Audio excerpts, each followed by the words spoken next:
This is back at the front unit. That's Parrot Street right there, out front. Can't see it, but obviously. So the warehouse area does have another shop restroom for the men. Shop restroom, pretty good size. Another little storage room there. And again, the warehouse I showed in the previous video. Trying to find the electrical room, because it looks like there's a pretty good amount of power. They are a machine shop. And here's the electrical room. So here's the panel.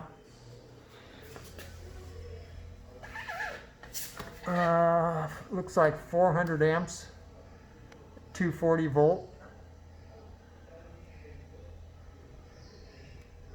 Quite a few breakers.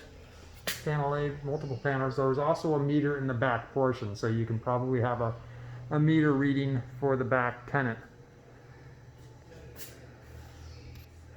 So a pretty good setup as far as that goes.